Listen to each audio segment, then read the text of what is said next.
Hola Mario. Hola Jerry. ¿Cómo te va?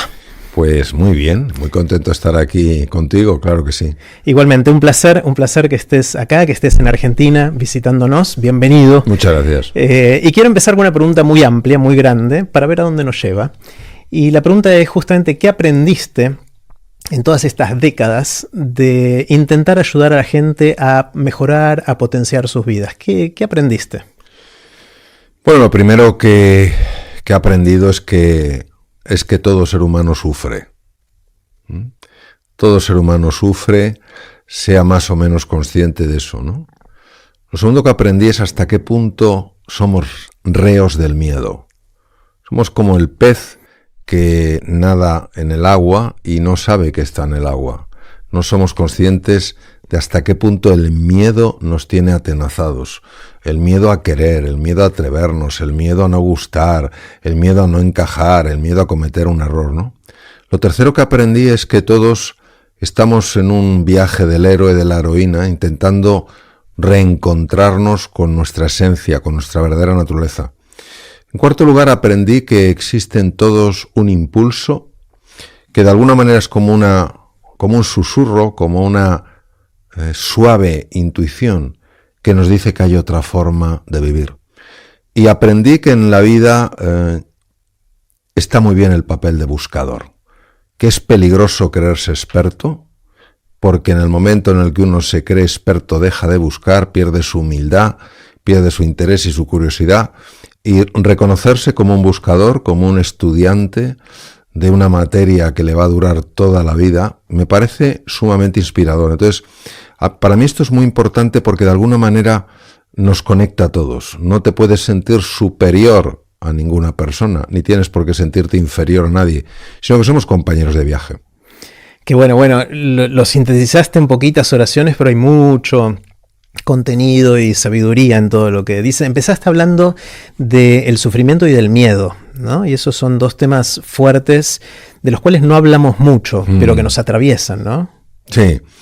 Hay dos tipos de miedo. El primer miedo es una reacción, obviamente, para proteger la vida.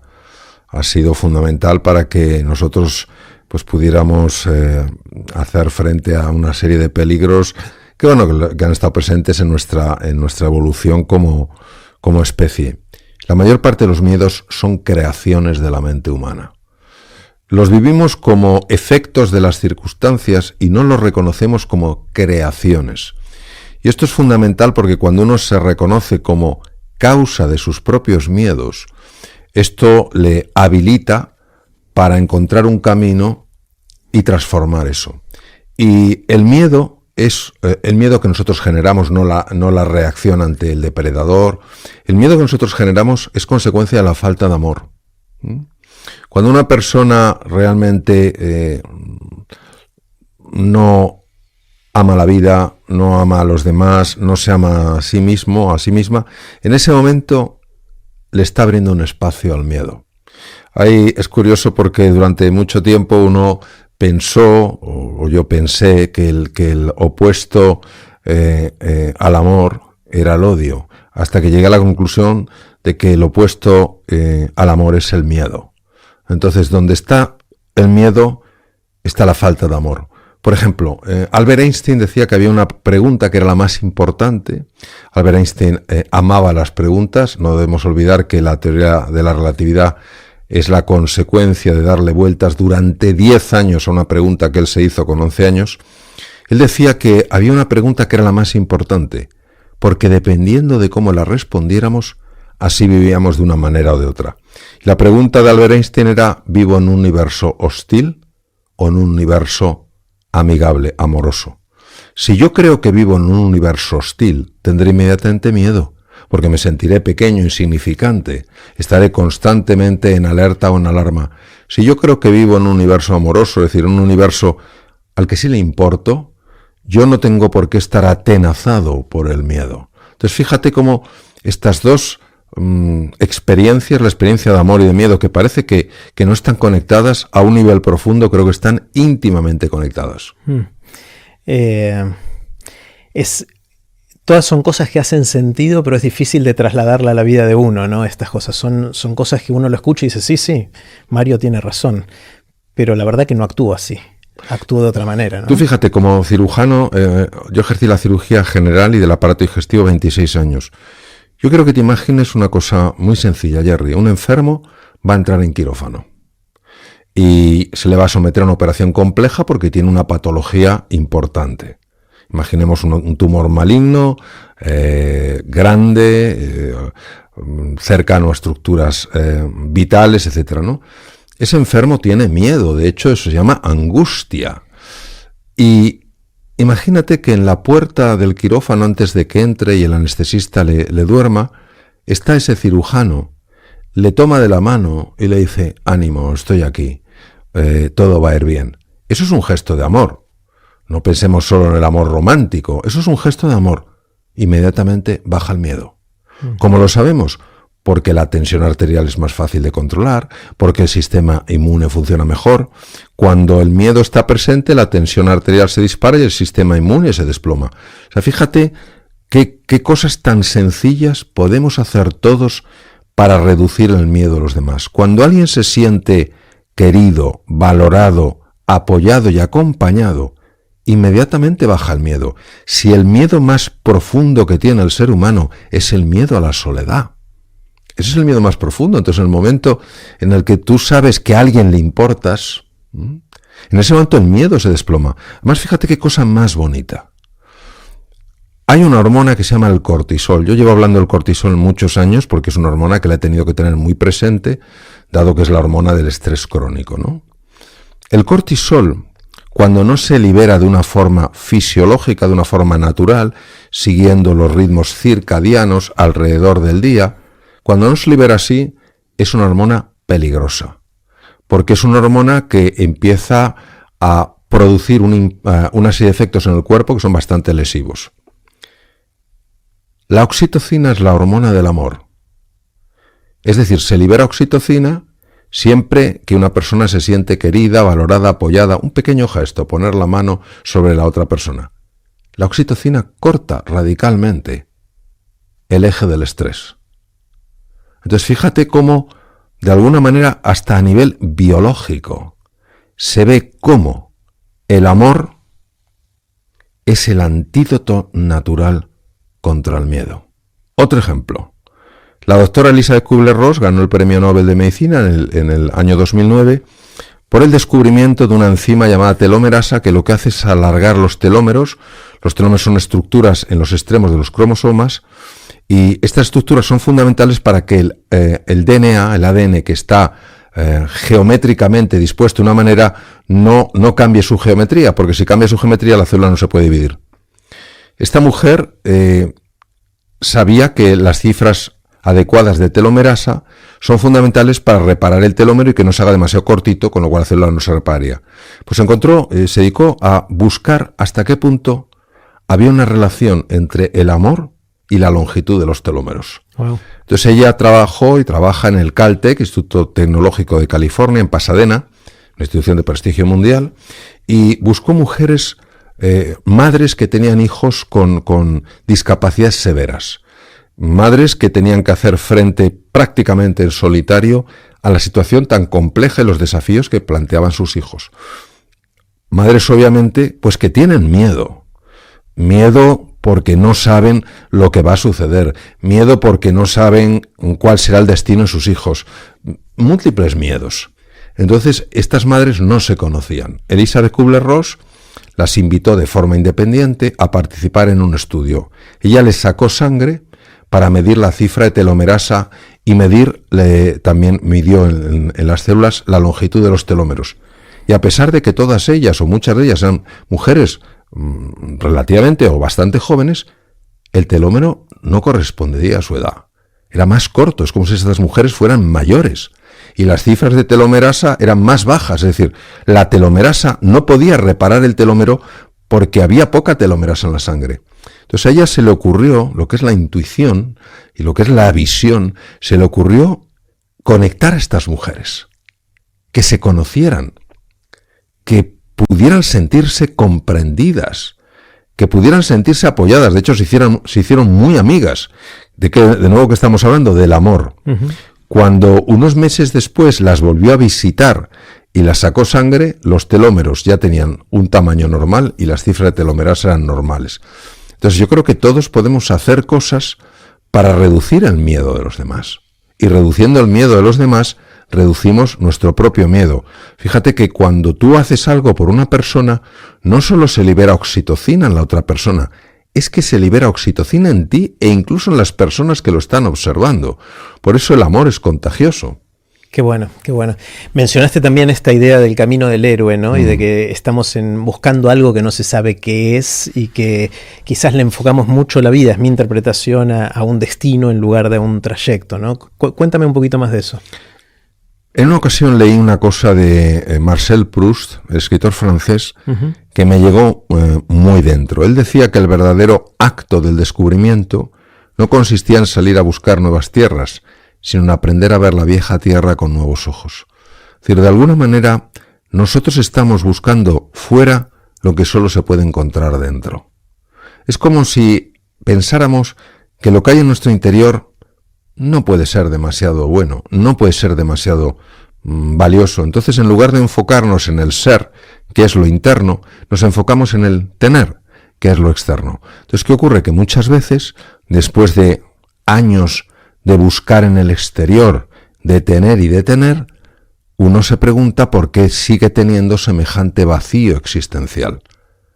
Y es que los vacíos del ser no se pueden rellenar con el tener. Y entonces en ese momento la persona empieza lo que llamamos el viaje del héroe, por supuesto héroe-heroína, hombre-mujer, que le lleva a lo que decía Marcel Proust, a el verdadero descubrimiento, que no es encontrar nuevas tierras, sino en aprender a ver la vieja tierra con nuevos ojos. Por eso es una metáfora tan bonita. Claro, de hecho mucha gente a lo largo de la vida hace muchas cosas y cuando mira para atrás se da cuenta que terminó haciendo o que todo lo que hizo tuvo que ver con esos sueños de infancia o juegos de infancia. Entonces volver a casa también tiene ese sentido, sí, ¿no? De volver al hogar. Sí, hay una película, y estamos en un marco estupendo para hablar de películas, de Orson Welles que se llama Ciudadano Kane. Ciudadano Kane es la historia, empieza con un niño, unas navidades en una cabaña sencilla, la casa de su familia, y esa especie como de objetos que los agitas y es como si fuera nieve, ¿no? En un momento en que está nevando, y pone Rosebud. Entonces este niño empieza a crecer y se convierte en un verdadero potentado, un hombre súper exitoso, Ciudadano Kane, un reflejo, y por más que consigue, da la sensación de que siempre está por dentro vacío. Y al final, cuando va a morir, a pesar de todos los éxitos, está diciendo algo y una persona se acerca para preguntarle qué dice, y dice Rosebud. Y ahí termina. Es decir, en el fondo, lo que él añoraba era esa experiencia que había tenido de niño, en el cual de alguna manera aquel sencillo objeto le conectaba con lo profundo, con lo esencial, con la naturaleza. ¿Cuáles son tus objetos de niño? ¿Te acordás? Yo lo que recuerdo es que para mí la vocación de reducir el sufrimiento humano a edad temprana se convirtió en mi misión. ¿A qué edad? Porque suena algo como de adulto esa frase. No, a mí me ocurrió en un momento en el que fui consciente del dolor de muchas personas y me pareció que la medicina era el camino natural. Entonces sigue siendo mi propósito en la vida, sigue siendo mi para qué. Después de 26 años como cirujano y también estudiando estos temas que tienen que ver más con la mente humana, toma un giro y se orienta mucho más a ayudar a las personas a conectar con su esencia. Y en el fondo, conectar con tu esencia es reducir el sufrimiento. No podemos reducir el dolor propio de la naturaleza humana porque tenemos un cuerpo físico y el cuerpo, pues te das un golpe, te haces una herida, lo que sea, ¿no? Pero el sufrimiento lo genera la mente humana y realmente ese sufrimiento sí puede ser evitable. Y por eso se convirtió en un momento determinado en otra dimensión de aquello que para mí era el propósito en la vida. Y es muy curioso porque han pasado ya muchos años, pues cerca de 24, si no recuerdo mal, y es curioso como muchas personas que padecen o han padecido enfermedades o han tenido dolencias, en el momento en el que empiezan a deshacerse de un sufrimiento que era fundamentalmente anímico, te dicen que están mucho mejor físicamente. Y eso es porque todo está conectado, es decir, el ser humano tiene una dimensión física, es incuestionable, tiene una dimensión mental, es incuestionable, y tiene una dimensión espiritual. Están tremendamente entretejidas. Claro, el cuerpo y la mente, más allá de la parte espiritual, pero el cuerpo y la mente fueron una dualidad histórica a lo largo de la historia de la humanidad prácticamente, que nos hizo bastante mal, ¿no? Porque sí, hasta con el lenguaje la separamos. Sí, fundamentalmente nos tenemos que ir al padre de la filosofía racionalista, ¿no? El famoso Descartes, ¿no? En el siglo XVII. Hay que entender el momento en el que este hombre estaba. Este hombre era un científico. Pero claro, no era fácil, por ejemplo, hacer algo que a él le interesaba, que eran autopsias.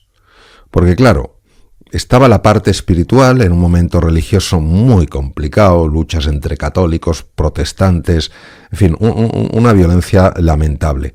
Entonces, él tuvo que separar muy bien las dos partes. Entonces, hablaba de la res cogitans, ahí entraba pues todo lo que era lo anímico, el pensamiento, y la res extensa, que es lo que se puede medir porque tiene una extensión, y ahí entraba el cuerpo. Como él sabía, lógicamente, que eso era totalmente artificial, los conectó en un punto que es absolutamente increíble.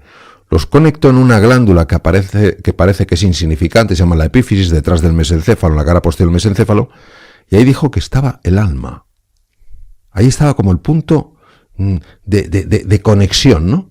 Pero era una cosa insignificante. Entonces, ¿qué nos ha pasado? Pues a raíz del dualismo cartesiano, pues en gran parte hemos potenciado todo lo que es el pensamiento, el conocimiento, pero todo lo que es un mundo más emocional, un mundo más corporal, un mundo más fisiológico, pues parece que era una cosa de segundo nivel.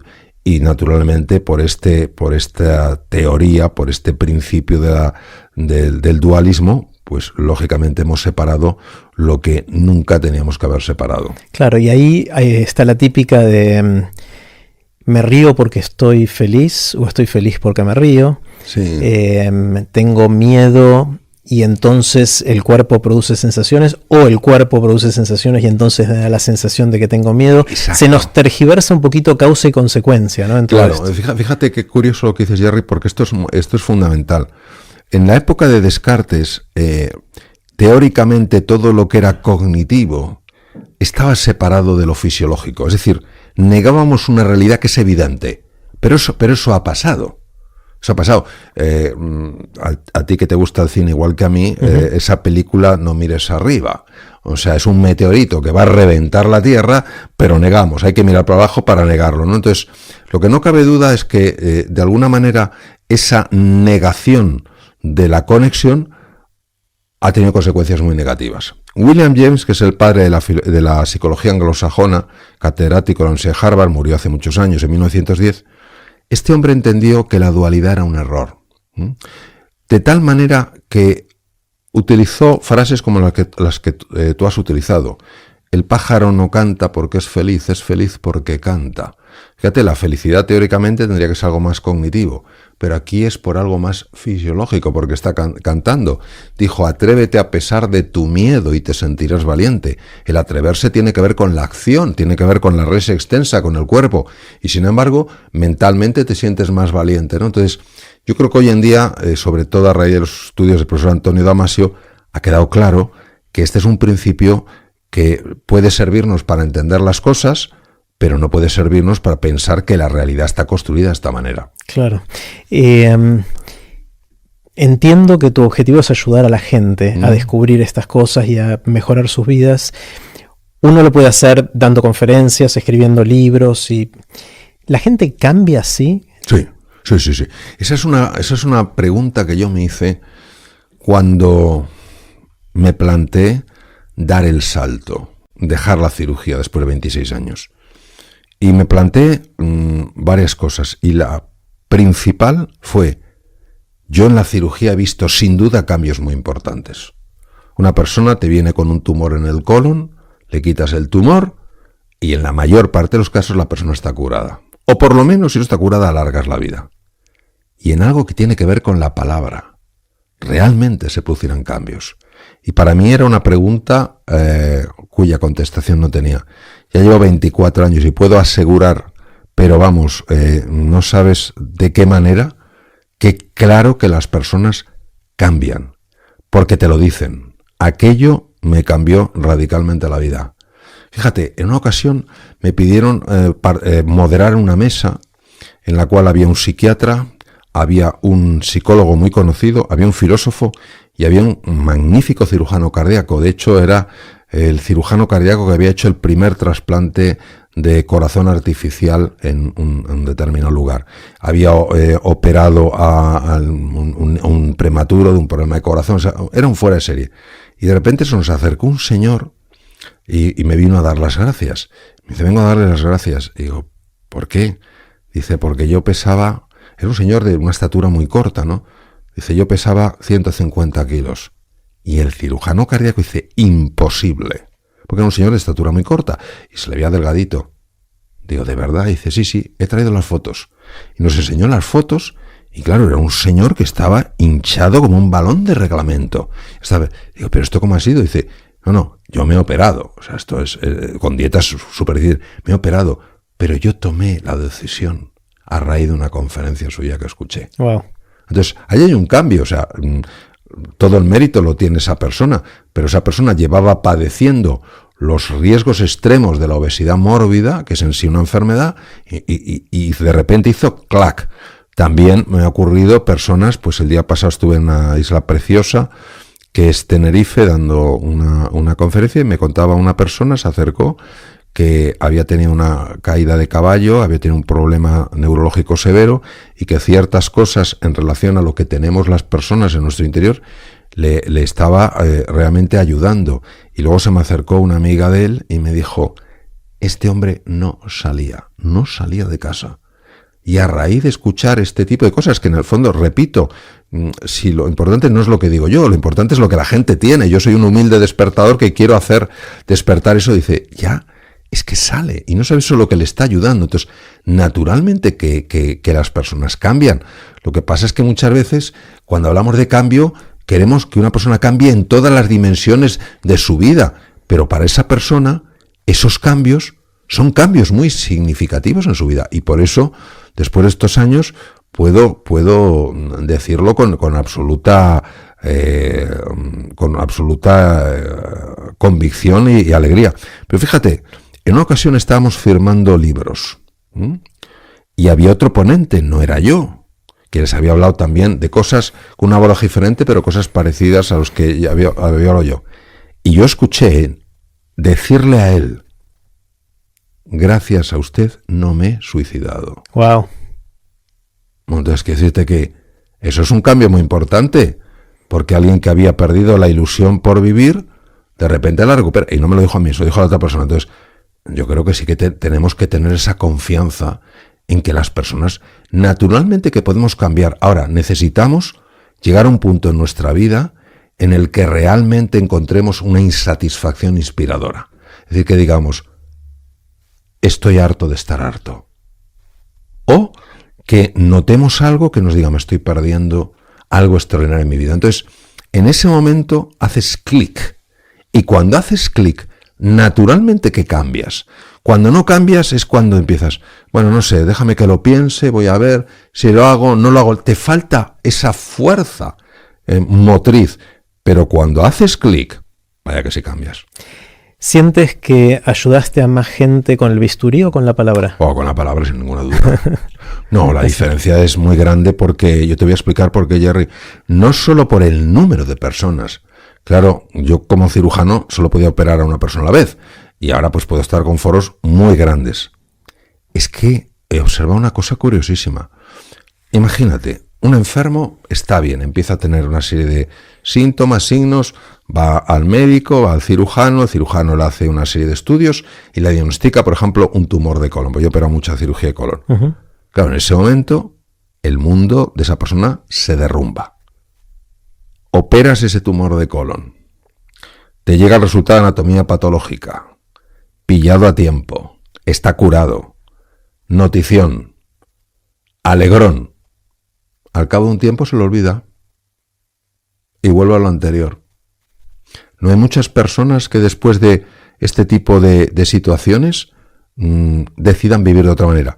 Ahora bien, si tú llegas a la parte esencial, si tú llegas al corazón de una persona, no solo a su dimensión fisiológica, sino a su corazón, ahí se pueden producir, sin duda, lo hemos visto, transformaciones permanentes.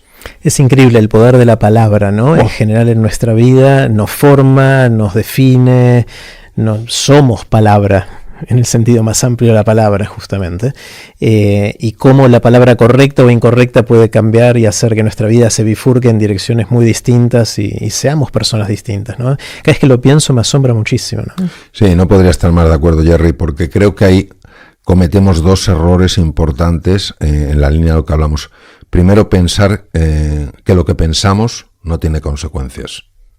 Y segundo, que lo que decimos tampoco tiene tanta importancia. Hoy sabemos perfectamente que lo que pensamos afecta a lo que sentimos. Y lo que sentimos afecta a lo que sucede en nuestro cuerpo. Y sabemos que la palabra, lo has dicho tú antes, la palabra tiene la capacidad de sanar o de enfermar. Entonces, es importante conocer esto para que seamos más vigilantes a lo que pensamos y a lo que decimos, y no estar constantemente dándole vueltas a pensamientos negativos, a pensamientos perturbadores, a pensamientos llenos de resentimiento o de preocupación, ni soltar palabras según nos venga en gana. Darnos cuenta de que tenemos ese poder de influir, y con el poder va siempre la responsabilidad. Como el hombre araña. Exactamente. ¿Cómo fue que pegaste el salto del quirófano a la palabra? ¿Cómo? Bueno, fue porque a lo largo de varios años los enfermos me empezaban a decir, mis enfermos me empezaban a decir que lo que yo compartía con ellos les estaba cambiando la vida. A mí la verdad es que no entendía muy bien. Sí, doctor, no solo es que estamos llevando mejor la enfermedad, sino que nos están cambiando aspectos muy importantes en la vida. Pues la forma en la que trabajo, las relaciones con mi familia. Yo, la verdad, me parece una cosa curiosa, anecdótica y no más allá. Entonces empezaron a venirme algunos enfermos que de forma esporádica me decían: oiga, doctor, usted esto que nos comparte y que nos ayuda, ¿por qué no lo lleva a las empresas? Entonces dije: yo, las empresas, yo en una empresa no tengo nada que hacer. Como diciendo, me dijo, porque me decían, la gente en las empresas sufre mucho, usted les podría ayudar tanto. Entonces ya llegué a incomodarme, no lo digo con orgullo, empecé a incomodarme, dice, pues yo qué tengo que ver con la empresa, pues bueno, pues yo lamento que sufran, pero mi mundo está en el quirófano. Y entonces ocurrió un hecho que fue totalmente diferencial. Eran las 9 de la noche, era la última paciente de ese día, y me vino una señora que había pasado por un drama, yo diría que el más duro por lo que puede pasar a un ser humano, que es la pérdida de un hijo, ¿no? Se había estrellado en un accidente de avioneta. Entonces ella venía con muchos dolores de estómago y tal cual, y se le pasaron hablando. Y entonces la última enferma estaba ya muy bien y me dijo: doctor, usted esto tendría que extenderlo, podría ayudar a tantas personas. Y yo ya estaba, Jerry, harto en mi ignorancia. Y le dije: no, ya me lo han dicho. Y ella, en lugar de callarse, dijo: ¿ah, sí? Digo: sí, ya me lo han dicho unas cuantas personas. Y entonces me dijo: ¿y usted qué ha hecho? Entonces, claro, me sentí ya como interpelado, como diciendo: ¿y a usted qué le importa? Pero ¿quién le dice eso a una madre que ha perdido un hijo? Entonces me callé y dije: bueno, pues no he hecho nada. Como diciendo: bueno, vamos a seguir hablando de otras cosas. Pero la mujer siguió. Dice: ¿y no va a hacer usted nada? Y entonces ya me quedé y dije: pues no sé. Dice: piénselo, doctor. Entonces ella se fue, porque era la última, y a mí me dejó noqueado. Entonces salí del hospital y me puse a dar vueltas por la calle, porque me había tocado en un sitio que no sabía cuál, pero es como dicen touché, ¿no? Empecé a dar vueltas por la noche, por la calle, y dije: ¿esto qué es? ¿qué me está pasando? Y tal. Entonces dije, bueno, esto no es normal, voy a consultarlo. Y yo había hecho el equivalente a un máster en dirección hospitalaria en una escuela de negocios muy prestigiosa. Y era mi único contacto con una empresa, más allá de lo que es un hospital. Entonces me fui a hablar con un profesor de recursos humanos, que es el profesor mío, y le dije, mira, me está pasando esto. Digo, ¿esto puede interesar? Y dice, pues esto se interesa una barbaridad, pues esto es un abordaje totalmente distinto. Me dije, pues vamos a hacerlo. Entonces hice la primera sesión hace unos, no sé, ya casi 30 años, porque la cirugía la dejé unos 24 y empecé con esto hace unos 30. Se llama talento directivo, tiene límites, los imponemos nosotros. Y entonces él me dijo, mira, Mario, a mí, yo soy muy joven, aquí no me conoce casi nadie, a ti en este mundo empresarial no te conoce nadie, vamos a convocar y si viene gente, es que el tema les interesa. Y, o sea, nunca habían visto que se llenara tanto en lo que se llama una sesión de antiguos alumnos. Dije, mira, Mario, no vienen ni por ti ni por mí, vienen por el tema. Y entonces, ¿qué pasó? Pues que uno que estaba allí le impactó, me invitó a un evento, había un periodista de la CNN, y aquello fue creciendo, hasta que llegó un punto en que yo vi que no era compatible seguir con la cirugía, sobre todo yo tenía muchísima cirugía, y seguir profundizando en esto, me pide muchísimo investigación, estudio, reflexión, viajar, etcétera, y tomé el paso más difícil de mi vida, y el paso más difícil que era dejar la cirugía. Que es interesante porque es distinto a lo que me dijiste antes de que hace falta estar harto de estar harto. Sí.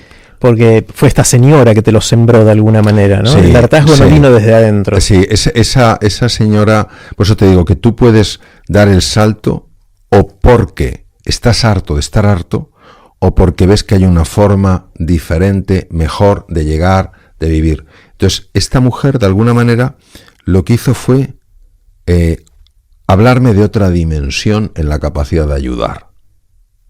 Entonces, bueno, ocurrió aquella sesión, fue la primera que di, después hubo otras, pero eran como muy esporádicas. Hasta que, claro, que yo fui creciendo, porque empecé como hace unos 30 años, lo de esta señora fue hace unos 30 años, estuve como 6 años pues dando cosas esporádicas, pero viendo el impacto que esas cosas iba teniendo y lo que me iba pasando a mí.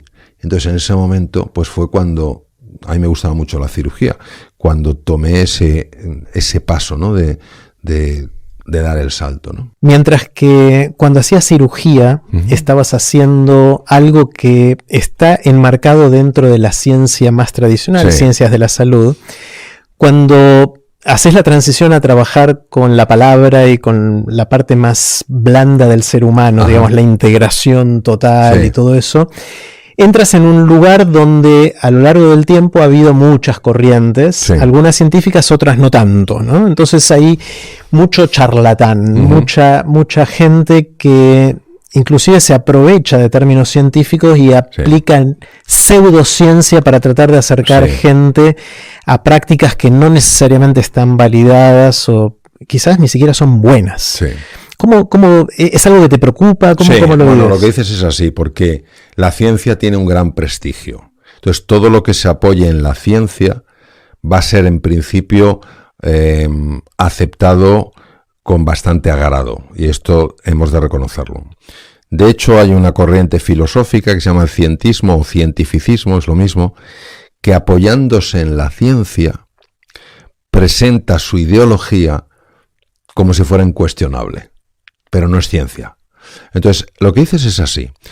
Esa es una de las razones por las cuales, cuando yo me he separado de lo que es la ciencia, pues no sé, por ejemplo, estudiando con maestros Zen o cosas de ese tipo que aprende, siempre he buscado conectarlo con la ciencia. Es decir, me he preguntado, ¿hay algún laboratorio en el mundo, algún centro de investigación que esté explorando qué pasa en el cerebro cuando una persona hace meditación Zen? Y me he ido a ese sitio. O, por ejemplo, cuando he estudiado temas de mindfulness, que no es la meditación Zen, está cercana, pero es diferente.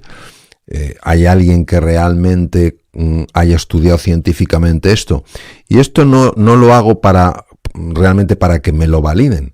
Es que yo necesito validarlo. Claro. Si yo tengo una mentalidad muy científica, entonces hasta que no me queda claro que no va en contra de la ciencia, es decir, que no es... Una cosa es que la ciencia no llegue y otra cosa es que vaya en contra de la ciencia. Entonces, que la ciencia no llegue, pues claro, lógicamente hace 20 años la ciencia no llegaba a donde llega ahora. Pero cuando tú ves que va en contra de la ciencia, a mí eso me produce como una especie de repelús, ¿no? De cierta reacción alérgica, ¿no? Y por eso siempre he buscado conectarlo. Y realmente hay científicos de primera talla en el mundo que lo han estudiado. Por ejemplo, personas de la talla de David Bohm, de Niels Bohr, de Albert Einstein, científicos de talla incuestionable, hablaban del plano metafísico. Uh-huh. Uno de mis profesores, Richard Davidson, es catedrático de Psicología y Psiquiatría en la Universidad de Wisconsin y es la persona que más experiencia tiene en el mundo en estudiar el impacto en el cerebro de los estados de meditación. Entonces, yo creo que hay que tener esa disposición a conectar los campos. Es decir, ni quedarse solo en la ciencia y solo lo que ha descubierto la ciencia es lo que es real. No, lo que ha descubierto la ciencia es lo que ha descubierto la ciencia.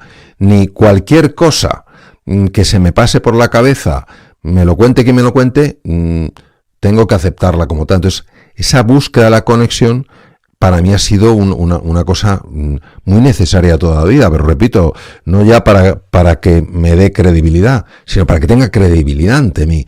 Luego, lógicamente, eso de rebote te da credibilidad, porque yo, por ejemplo, hablo a muchos médicos, hablo a científicos, hablo a ingenieros, hablo a físicos, gente, pues, lógicamente, muy aterrizados, y puedo sostener lo que digo.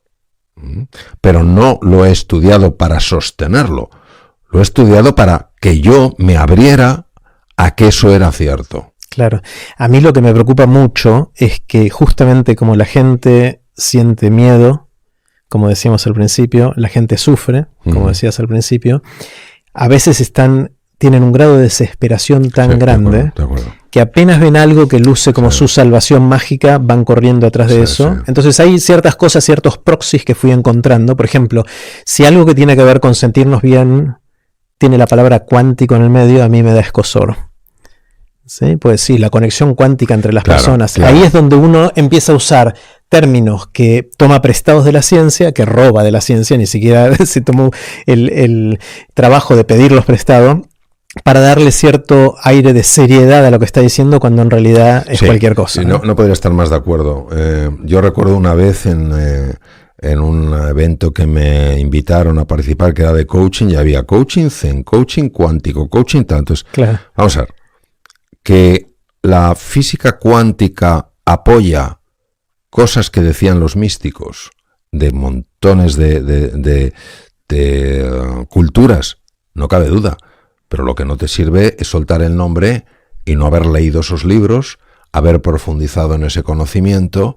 No te va a convertir en un físico teórico, pero sí te va a ayudar a hablar con cierta solidez. Y sobre todo, Jerry, el punto que yo más valoro, el que más me genera inquietud, no es ya que hablen con terminología. La medicina dice, la física cuántica dice, es cuando hablan de una manera dogmática. Es decir, cuando hablan como diciendo, y esto es así, y punto final, porque en ese momento es como si te quisieran imponer una idea. Yo los mejores científicos que he conocido, algunos son realmente muy buenos, siempre he visto una apertura a explorar. No recuerdo a ninguno de ellos, algunos cuales han ganado premios Nobel de química, de medicina, etc. No recuerdo que fueran tajantes, claro. ¿Sabes? El propio Antonio Damasio, que no ha ganado el premio Nobel porque es muy difícil ganar un premio Nobel desde la clínica, ¿no? Normalmente es biología a nivel molecular, pero tú hablas con él y es una persona, por ejemplo, que no cree en una dimensión, digamos, espiritual, pero tú hablas con él y es un hombre de una apertura que lo explora, o sea, y me he encontrado con otros neurocientíficos de muchísima menor talla y es que se cierran en banda. Entonces, al final, es ese dogmatismo lo que me hace a mí. Ahora, lo que dices tú es así, es decir, que alguien diga, porque esto... No, ¿usted en qué se sostiene? Y ahí donde lo ves es en la pregunta, de la manera en la que es capaz de responder a la pregunta. Claro. Entonces, porque la pregunta es la que te ayuda a conocer la hondura del conocimiento de una persona.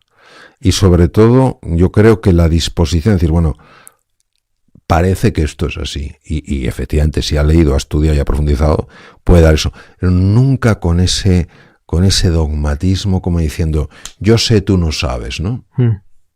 ¿Qué edad tenías cuando hiciste la última cirugía? Pues mira, ahora tengo 67 años y lo dejé hace 24, pues hace el cálculo. 43. Sí. Hice bien la cuenta, ¿no? Sí, 43 años. Muy poca gente hace un viraje tan fuerte en su vida profesional a esa edad, ¿sí? Y muchos querrían hacerlo, pero lo ven difícil, les da miedo. Vamos de nuevo al sufrimiento, al miedo y a esas cosas que sentimos en todo el cuerpo, pero querrían poder hacerlo. Aparte de estar harto y de ver la gran oportunidad, ¿qué otras fuerzas podemos hacer o encontrar para pegar esos saltos? Pues mira, a pesar de que yo ya tenía, porque lógicamente esto era un salto con un nivel de incertidumbre muy elevado, a pesar de que tenía el apoyo de mi mujer, incluso de mis hijos, aunque eran pequeños, pero es un proyecto familiar que nos afectaba a todos, es decir, nos lanzamos como familia bastante al vacío, ¿no? Yo no podía quitarme, Jerry, una especie de nudo en el estómago, una sensación de angustia, que era curioso porque era una mezcla de ilusión por el salto y angustia por lo que dejaba detrás. Claro, un cirujano no puede estar apartado mucho tiempo del quirófano, porque tú tienes que tener esa familiaridad con el quirófano, con distintos tipos de situaciones, etcétera. Y entonces me ocurrió algo muy curioso. Sentí la necesidad de meditar. Entonces me senté en una silla bien sencilla de madera, la recuerdo bien. Cerré los ojos. Empecé a aflojar la tensión, empecé a relajarme. Entré en un vacío verdaderamente difícil de describir, porque es un vacío, es una sensación muy curiosa, porque no había ni siquiera pensamientos. Normalmente siempre se te cuela un pensamiento. Fue un vacío absoluto, y entonces tuve una experiencia absolutamente profunda y transformadora, y vi con absoluta claridad que el universo me iba a ayudar. Cuando yo abrí los ojos, yo había visto la hora a la que empezaba. La sensación que tuve es que habían pasado 10 minutos. Habían pasado 4 horas. Wow. Y lo que más me llamó la atención fue que yo había entrado en ese estado de meditación con una enorme tensión, con una enorme angustia. La decisión estaba tomada, pero es como el que está decidido a tirarse en paracaídas, sí o sí, pero está que le tiemblan hasta las pestañas, ¿no? Y es que cuando salí de la meditación, tenía una paz interior, tenía una alegría, tenía una confianza de tal nivel que dije, ¿qué me ha pasado? Que he entrado de una manera y salgo de otra. Pero una de las cosas que más me llamó la atención fue la sensación de que el cuerpo me pesaba menos, como si fuera más liviano.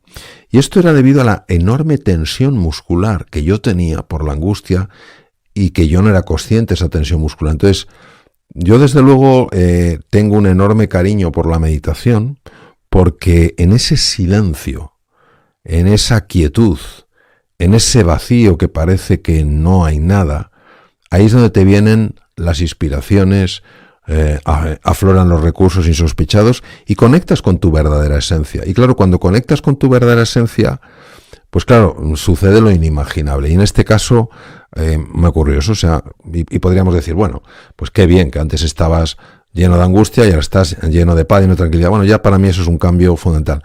Pero es que lo interesante es lo que empezó a pasarme a partir de ese día. A partir de ese día empezaron a ocurrirme una serie de cosas absolutamente sorprendentes. Personas que se acordaban de mí y me habían visto hace 1 año y medio y que de repente me pedían que les diera una conferencia en su empresa. Digo, pero ¿cómo es posible? No sé, me ha venido tu imagen a la cabeza y no sé qué. Y empezó a pasarme cosas y dije, esto no puede ser una coincidencia. Por eso creo que, como decía Einstein, con todos mis respetos ante su conocimiento y mi ignorancia, decía, la separación que vemos entre el mundo interior y el mundo exterior es una pura alucinación de la consciencia. Pues si nos remontamos al siglo I después de Cristo, el gran estoico Epícteto, cuando cambio yo, todo cambia, porque no veo el mundo que es, veo el mundo que soy. Entonces, yo creo que eso a mí me ha ayudado mucho en la vida. ¿Y sientes que es una forma para otros también? O sea, es a través de la meditación, la introspección. Por supuesto. Mira, la meditación ha sido estudiada desde hace 5.000 años. No empezó con el budismo, empezó en la India. Y la meditación surge del reconocimiento de que nuestra mente está agitada y que esta agitación mental no es nada buena para la persona. Genera malas decisiones, enfrentamientos, pobre salud, etc. Pero no se sabía muy bien cómo calmarla.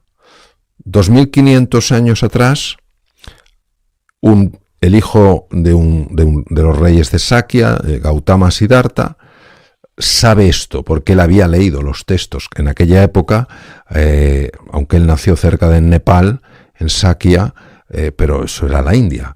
Entonces, sabía de estos textos, los conocía, pero nadie había encontrado un sistema realmente para calmar la mente. Primero él se va con los brahmanes, que eran los grandes eruditos, los grandes sabios, que castigaban el cuerpo. Él empezó a castigar el cuerpo, un poco siguiendo lo que en la Grecia de aquella época Platón llamaba la cárcel del alma al cuerpo, y de hecho casi llega a morir el propio Buda, ¿no? Hasta que descubrió cómo se calmaba la mente. Y esto no es una religión, esto es para todo el mundo. Tengas una religión, no la tengas, seas ateo, agnóstico, creyente, es igual. Entonces, ese silencio, esa quietud, produce cambios muy profundos en la persona. Hace unos años, por pura casualidad, se descubrieron 2 redes neuronales que son totalmente distintas. Una se llama la red neuronal por defecto, es la red de la distracción. Si te das cuenta, Jerry, siempre estamos o en el pasado o en el futuro, pero difícil estar en el presente. Y se descubrió una red que se activa cuando estás en el presente, se llama la red ejecutiva central. La red neuronal por defecto está asociada a la enfermedad y a la infelicidad, mientras que la red ejecutiva central está asociada a mejora la salud, mejora el funcionamiento, en la compresión de datos, en la toma de decisiones y mejora en las relaciones. ¿Qué quiere decir? Quiere decir que tenemos que aprender a encontrar momentos de quietud, momentos de paz, momentos de serenidad, en un mundo tan ruidoso. En un mundo donde parece que no tenemos tiempo para nada. Y en un mundo en el que parece que pararse es perder el tiempo. Cuando hace 30 años, algo más de 30 años, el profesor Herbert Benson, que era un cardiólogo muy afamado de la Universidad de Harvard, empezó a estudiar la quietud y su impacto en el corazón, y empezó a publicar los resultados, y dijeron, pero bueno, esto es una ayuda extraordinaria, ¿no? Luego, cuando John Kabat-Zinn, hace 30 años, en la Universidad de Massachusetts, empezó a enseñar a muchos enfermos desahuciados a llevar quietud a sus vidas, y tuvo la genialidad de hacer registros médicos y empezó a demostrar mejoras en las enfermedades, mejoras en el estado de ansiedad, pues claro, ya empezaron a tomárselo muy en serio. Claro, llevan más de 30 años con investigaciones en algunos de los centros más prestigiosos del mundo, y que hemos visto que la quietud, el aquietamiento mental, la paz interior, es que es bueno para todo. Aparte de escribir y dar conferencias, también haces talleres donde la gente trabaja, y me imagino algo. ¿En qué consiste un taller? Bueno, la diferencia fundamental entre una conferencia y un taller es que en la conferencia tú das una información con la ilusión de que esa información llegue al corazón de las personas, tomen una serie de ideas y las aplican en su vida. El taller, al tener una mayor duración y tener una preparación diferente, no es que no comentes unas ideas o compares unas ideas, es que hay espacio para una interacción mayor. Y esa interacción mayor, pues muchas veces permite que afloren más cosas. Entonces, la conferencia en general, pues tú tienes una idea de las ideas que vas a dar, y en general, como eres tú el que estás gestionando el tiempo, pues puedes dar esas ideas. El taller tampoco sabes lo que va a suceder, porque no sabes lo que una persona va a preguntar, lo que esa pregunta, a dónde esa pregunta nos va a llevar, ¿no? Esa es la diferencia. Hay talleres de más o menos longitud. Yo he estado en talleres de 2 días, ¿no? Estos talleres van a ser de 3 horas, y sin embargo en 3 horas tú sí puedes realmente sacar ideas quizás con un mayor nivel de calado. Pero eso no le quita valor a las conferencias, porque yo doy muchas conferencias en muchos sitios del mundo y las personas te lo dicen, oye, es que claro, yo tenía una sensación, pero no sabía lo que era. Y con ese concepto que has dado o con esa imagen que has puesto, yo le he puesto palabras a esa sensación. Y yo sé ahora cómo gestionarlo. Son como formas diferentes, ¿sabes? De alguna manera siento lo que me estás contando como la versión moderna o actual, contemporánea de la búsqueda espiritual, ¿no? Uh-huh. De cómo a lo largo de los años distintas filosofías, religiones, prácticas, distintos tipos de movimientos trataron de canalizar esa necesidad que tenemos de buscarle sentido a la vida o de pasarla bien, de evitar el sufrimiento, todas esas cosas que estamos diciendo. ¿Te ves identificado con eso? ¿Es eso lo que haces? Sí, porque mira, Joseph Campbell fue el que acuñó la expresión, la metáfora, el camino del héroe. Uh-huh. Entonces, Joseph Campbell fue un erudito que estudió tanto en Oriente y en Occidente el viaje de transformación de un ser humano. Y que lo vemos reflejado en la Guerra de las Galaxias, en Crónicas de Narnia, en montones de cosas, ¿no? Y todo evidentemente tiene una connotación espiritual. Es un viaje espiritual. Espiritual que hay que ser muy cauto a la hora de explicarlo, es decir, porque hay muchas personas que ante lo espiritual les generan una reacción tremenda porque ya están pensando en una religión organizada. Uh-huh. Una religión madura basada en el amor es espiritual, pero una persona puede ser enormemente espiritual y no seguir ninguna práctica religiosa. La dimensión espiritual quiere decir la dimensión de conexión con tu verdadera esencia, con tu ser, con lo que te conecta con los demás, con lo que te conecta con la vida, con lo que te conecta con el universo. Entonces, todos, lo sepamos o no, estamos en un viaje espiritual. Søren Kierkegaard, un grandísimo filósofo danés, decía, el ser humano es una síntesis entre lo temporal y lo infinito. Entonces, es que es así, o sea, nosotros obviamente tenemos una dimensión material que va a durar el tiempo que dure, pero es como una ola. La ola tiene un momento en el que aparece y un momento en el que desaparece. La ola muere, pero no muere lo que la ola es. La ola es océano. Entonces, la dimensión espiritual lo que busca es que esa ola, que tiene una forma, como yo tengo una forma, y viviré los años que vaya a vivir. Pero no puedo olvidarme de que además de una forma tengo un fondo. Yo como ola soy distinto a ti, Jerry. Soy diferente a ti. Pero en el fondo somos una unidad. Y el camino espiritual no es el camino de olvidarse de la forma. El camino espiritual es el darse cuenta que la forma no es todo lo que eres, que también eres fondo.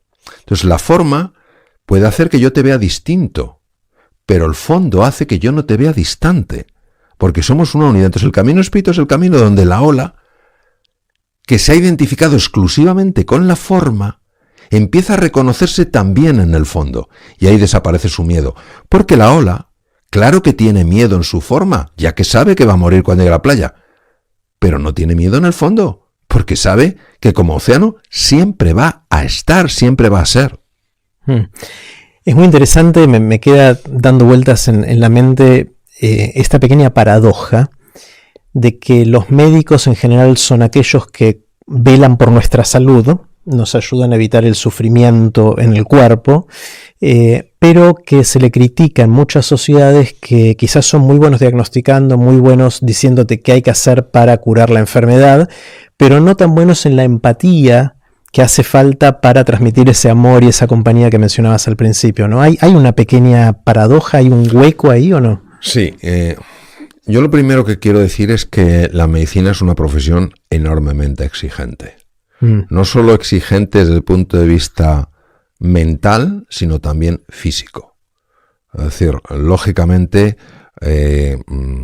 tienes que estar al día, tienes que ser capaz de gestionar tus emociones en situaciones muy complicadas y físicamente es una profesión realmente muy exigente. Eso es lo primero. En segundo lugar, que la mayor parte de los médicos que yo he conocido son médicos vocacionales. Es verdad que hay algunos, como en otras profesiones, que se han equivocado. Número 3. En las facultades de medicina en general no se habla para nada de la importancia de la relación médico-enfermo. Es decir, se obvia por completo. Se estudia anatomía, se estudia bioquímica, fisiología, patología, lo que sea.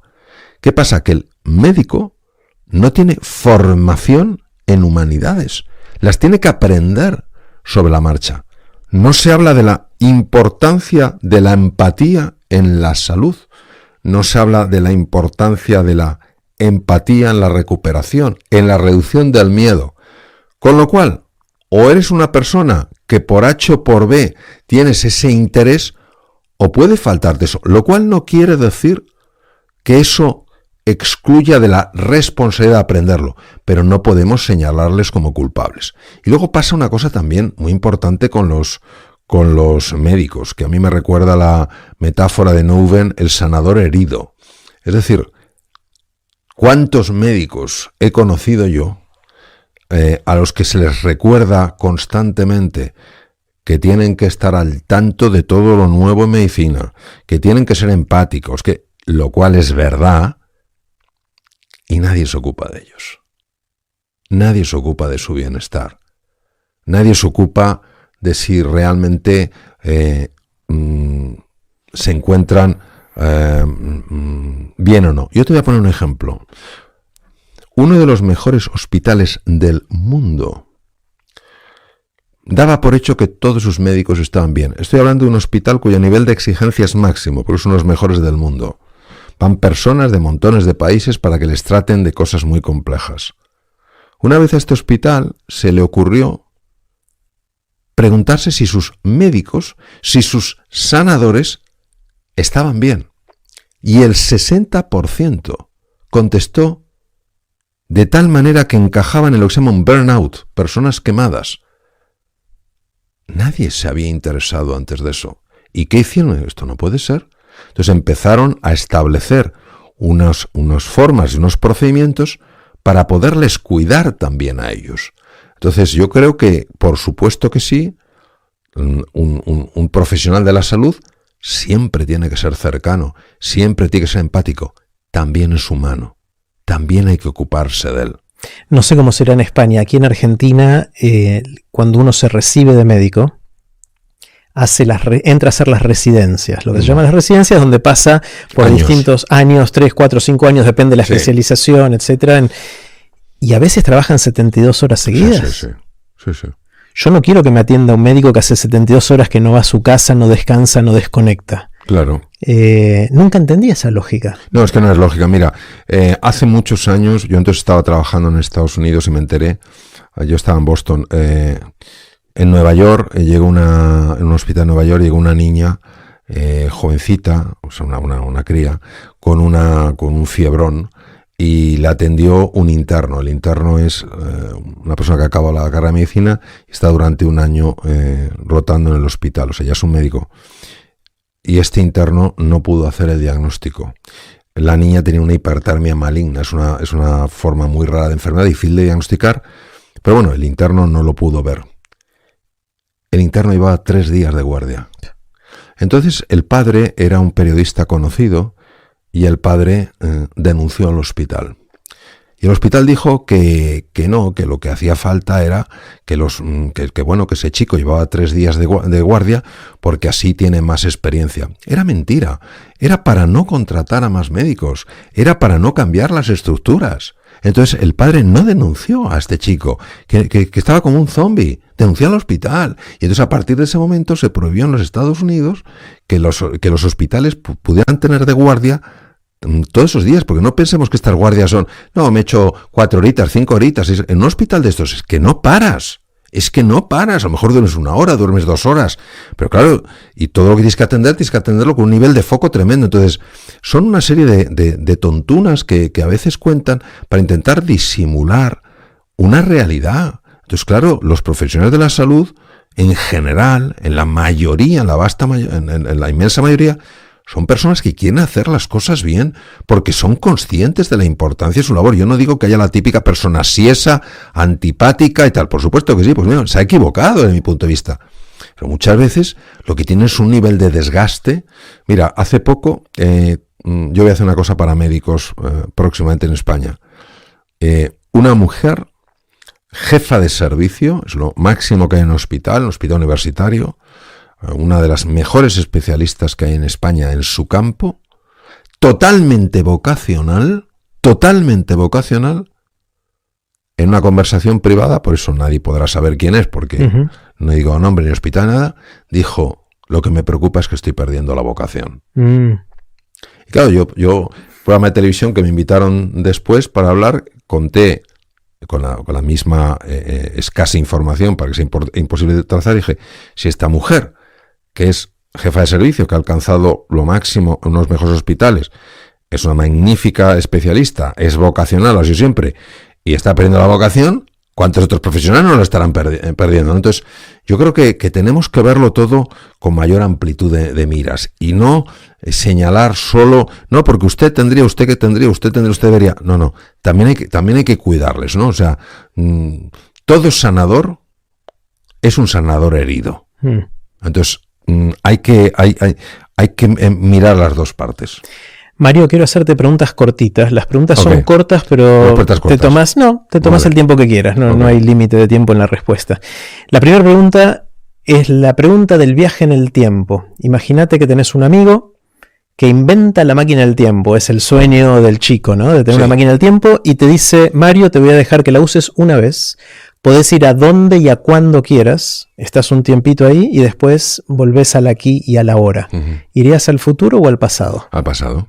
¿A dónde? ¿A qué momento del pasado? Pues iría a conocer a Jesucristo. Wow. Sin duda. Yo estoy seguro que estando un minuto con él transformaría mi vida, transformaría mi pasado, mi presente y mi futuro. ¿Eres creyente? Sí, soy creyente en lo que refleja Jesucristo, que es un mensaje de amor y de perdón. No soy creyente en culpas, en señalar con el dedo, tú te vas a condenar eternamente. En eso no soy creyente. En esas cosas. Castigo no, yo soy creyente en el mensaje de Jesús. Amor y perdón. Y libertad. Porque en aquel tiempo, recordemos que las personas estaban esclavizadas por dos poderes. Esclavizadas por el poder romano, una esclavitud física y una esclavitud mental, que era el poder de esa religión ultra exigente que había que ganarse cumpliendo montones de reglas, etc. Y él vino a decir sencillamente una cosa: Dios te ama sin condiciones. Entonces, en eso sí soy creyente, en otras cosas no. Qué bueno. Me llamó la atención con cuánta seguridad y rapidez dijiste al pasado y no al futuro. ¿Al futuro no te interesa o no querrías verlo? No, es que yo creo que el futuro no es algo que me encuentro. Yo creo que el futuro es algo que se crea. Y se crea desde el presente. Y yo no puedo tener un presente excepcional si primero no reparo mi pasado. Porque si no reparo mi pasado me lo traeré al presente y lo proyectaré en el futuro. Entonces lo primero que tengo que hacer es reparar mi pasado. Y entonces en el presente estaré plenamente en lo que estoy, sin tener que arrastrar ni rencores, ni resentimientos, ni culpas, ni vergüenzas. ¿Qué sabes ahora que te hubiese gustado saber cuando estabas empezando, hace muchos años, y que no sabías en ese momento? Es decir, si pudieras hablarle al Mario joven, ¿qué le dirías? El poder transformador del amor. Nunca hubiera imaginado que tenía semejante poder. Pensé que era como una cosa, que aquello era, pues sí, que era una cosa, pues... Era el poder transformador del amor, sin duda. ¿En qué sentís que pensás distinto a la gente que te rodea? Puede ser tu entorno más pequeño, entorno más grande. ¿En qué sos distinto? Soy distinto en mi disposición a ver en los demás heridas y no manchas. A ver, quiero saber más. Sí, porque es muy fácil ver lo que no te gusta del otro. Es muy fácil ver lo que te incomoda del otro. Es muy fácil criticar al otro porque no es como debería ser. Y es menos fácil ver que detrás de ciertas conductas hay heridas profundas. Entonces, si yo sé que hay una herida, yo buscaré ser un sanador de una forma más o menos efectiva. Buscaré ser un sanador. Si veo que es una mancha, lo intentaré apartar. Entonces, es sobre todo lo que ha cambiado en mí es la disposición a ver de una forma diferente. Qué bueno. ¿Qué es lo que te asombra? ¿Qué te sorprende? ¿Qué es lo que ves y decís, wow, no lo puedo creer? A mí lo que me asombra es todo lo bueno que puede salir de un ser humano en momentos de dificultad. En la pandemia, que ha sido tan dura y especialmente para tantas personas, hemos visto ejemplos tan espectaculares de entrega, de dedicación, de poner en riesgo la propia vida, que eso sin duda me lleva a reforzar que el ser humano merece la pena. Qué bueno, qué bueno. ¿Tenés alguna habilidad inútil? Algo que sepas o que sepas hacer o que puedas hacer fácilmente que no tenga una utilidad clara. Pues es una pregunta que me lleva a reflexionar. Hoy por hoy, las habilidades que pueda tener, todas encuentro que tienen una utilidad en mi vida. Sí. Te muestro una mía. Hago esto con la lengua. ¿Eso sí tiene una utilidad? ¿Qué? Hace que la otra persona sonría. Sonríe, muy bien, muy bien. Bueno, en general todas las habilidades en algún momento encuentran su... Esto después investigué, parece que uno puede hacerlo con precondición genética, o sea, hay predisposición genética y después hay entrenamiento. Ajá. Tienes que tener las dos, claro. Si no, no lo llegas a hacer. Y yo descubrí una utilidad súper interesante que va en la línea de la que dijiste, y es que puedo entretener a niños de 3 a 6 años durante 15 minutos. Con eso. Les fascina. Fíjate. Y la mayoría de ellos van corriendo al espejo para intentar hacerlo. Fíjate. Y tengo hijos de amigos que ahora tienen 10 o 15 años de edad. Que todavía lo recuerdan. Soy el tío que les enseñó a hacer la florcita con la lengua. Fíjate qué utilidad más bonita. Es genial. Sí, ya lo creo. ¿Cómo haces, Mario, cuando querés o tenés que aprender algo nuevo? Cuando la vida te enfrenta al desafío de embarcarte en algo nuevo, ¿por dónde empezás? ¿Dónde empezás a tirar del hilo? Tengo que empezar muy poco a poco, sobre todo si el desafío es muy grande. Y muchas veces necesito que me ayuden. Por ejemplo, uno de mis grandes desafíos ha sido durante la pandemia llevar el mundo de las conferencias al tema digital. O sea, yo había rechazado completamente antes de la pandemia toda invitación a un congreso online. En aquella época se hacían poquísimos. Ahora estamos acostumbrados al Zoom, al Teams y todo eso, pero en aquella época ni el tato, ¿sabes? Y cuando me di cuenta de que esto, bueno, rápidamente nos dimos cuenta de que esto era una cosa bastante seria, me refiero a la pandemia, la necesidad era de empezar a reinventarme desde el punto de vista online. Y no tenía esa facilidad, ni me era nada cómodo dar una conferencia mirando una cámara, cuando a mí lo que me gusta es ver la cara a las personas y conectar. Entonces, pues fui poco a poco. Cuando en la universidad me ofrecían, pues, formar parte del primer grupo de profesores para empezar a ver cómo se podía dar una clase online, pues había algunos profesores que habían dicho que no querían apuntarse y yo a todas me apunté y dije, pero voy a necesitar ayuda. Entonces, y luego también pues dejarme ayudar por gente más joven que se manejaba mucho mejor en el mundo digital, intentando tener lo mejor, lo más apartado posible a mi ego.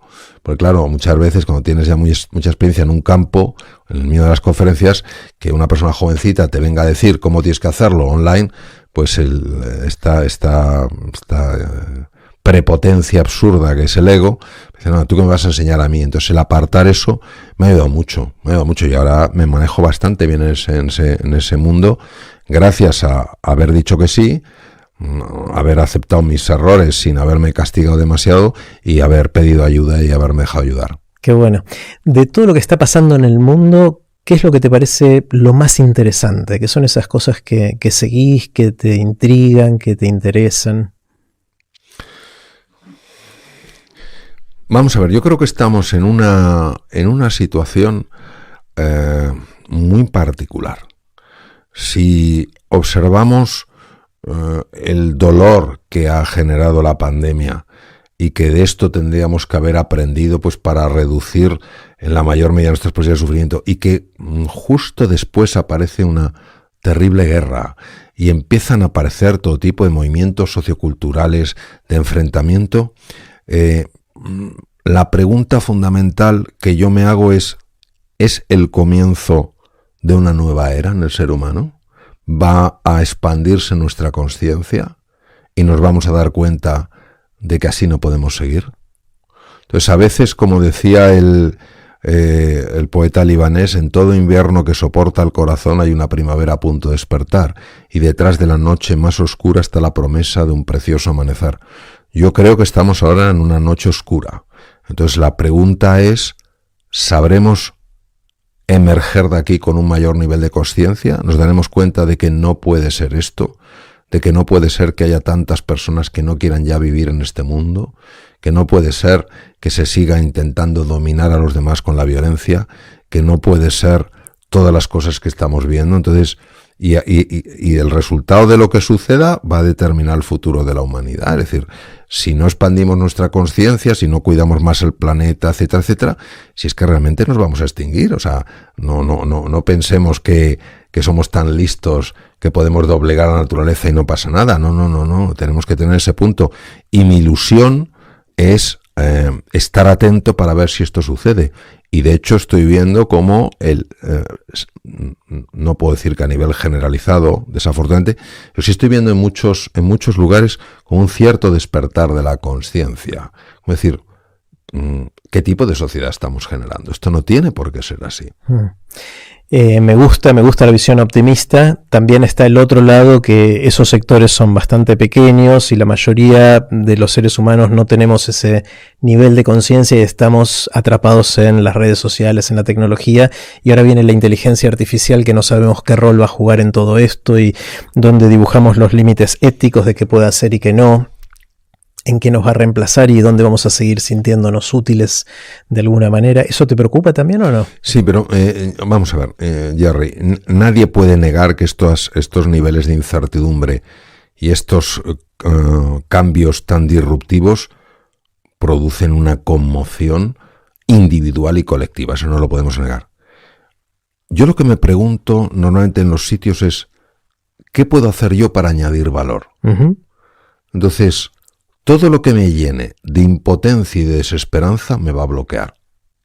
Por tanto, mi foco lo tengo que poner en lo que quiero, no en evitar lo que temo.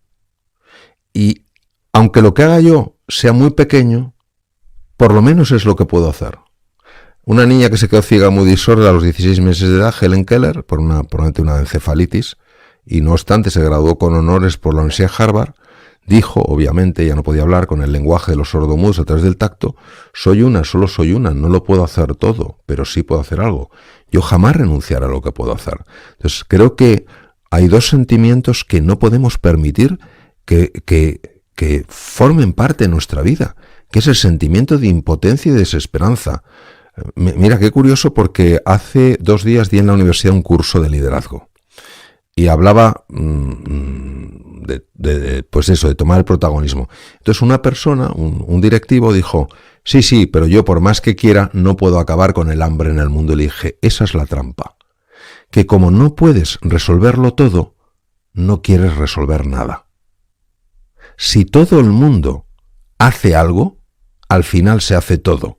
Si todo el mundo encuentra la excusa, como no lo puedo resolver todo, no hago nada, es que tú no puedes ayudar a una fundación seria que contribuya a reducir el hambre del mundo. ¿Es que no puedes hacer eso? Entonces, eso es lo que creo que nos pasa, que pensamos que es una trampa que nos trazamos. Es decir, no, esto es demasiado grande, yo no puedo hacer nada, soy impotente, no hay esperanza. ¿Cómo que no? Esta niña ciega, muda y sorda cambió la sociedad americana con sus libros, ¿eh? Y bien lo dijo, soy una, solo una. Entonces, eso es lo que te quiero decir. Entonces, es importantísimo que algo no caiga, que es el estado de ánimo. Si cae el estado de ánimo, estás absolutamente incapacitado para hacer nada y el estado de ánimo cae en cuanto solo te fijas en lo que está mal y crees que no hay cosas que están bien. Viene la pregunta más difícil de todas, y es la pregunta del cataclismo. Esta está inspirada en algo que escribió Richard Feynman, el físico, premio Nobel, uno de mis ídolos y maestros, a pesar de que no lo conocí en persona. Voy a adaptar la historia de él y te hago la pregunta a vos. Suponte o suponete que viene un cataclismo terrible, algo que de un día para otro borra todo el conocimiento y la sabiduría humana acumulada a lo largo de los años. Algo terrible. No va a pasar, pero supongamos por un segundo para el juego que sí sucede.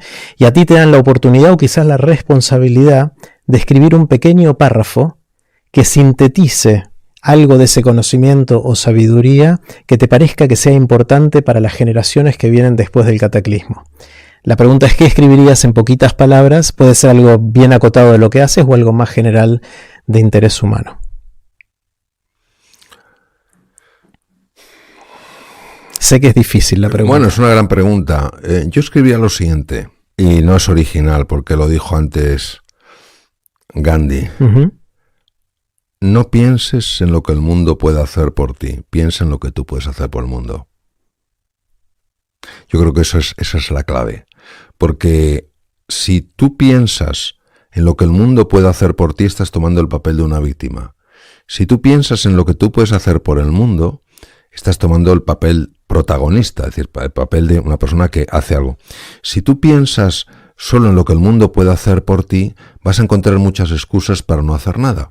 Mientras que si piensas en lo que puedes hacer por el mundo, vas a buscar opciones y soluciones para los problemas del mundo. Si tú piensas en lo que el mundo puede hacer por ti, es porque tú no tienes nada que puedas ofrecer al mundo. Si piensas en lo que tú puedes ofrecer al mundo, eso te obliga a una búsqueda interna, para decir, ¿qué tengo yo en mi interior que pueda ofrecer al mundo? Entonces, creo que es que cambia totalmente la polaridad. Me gusta mucho esa respuesta. Última pregunta. Suponete que alguien viene a las 3 de la mañana, estás durmiendo, te sacude y te dice, Mario, ¿de qué trabajas? ¿Cuál es tu respuesta rápida? Yo, de despertador. Justo a las 3 de la mañana. Mi trabajo no es dar a las personas lo que no tienen, porque ellas ya lo tienen. Mi trabajo es despertarlas a lo que ya son. Entonces es un humilde despertador, que quiere, pero fíjate, o sea, si una persona me despierta y estoy teniendo, aunque sea a las 3 de la madrugada, y estoy teniendo una pesadilla, oye, le voy a dar las gracias, porque en ese momento yo pensé que eso era realidad. Yo no sabía que soñaba. Entonces a mí me gustaría, en la medida de mis posibilidades, que ese zarandeo despierte a algunas personas que están viviendo una pesadilla. Y vive una pesadilla aquella persona que cree que no merece ser querida, que no va a tener éxito en la vida, que está sola, que es culpable. Entonces todo eso es una pesadilla. A mí me gustaría despertarles en la medida de mis posibilidades de esa pesadilla para que se den cuenta de que son mucho más que eso que están viviendo en el sueño. Mario, gracias. Un placer conocerte en persona y tener el lujo de poder conversar este rato contigo. Muchas gracias, Jerry. Gracias. A ti.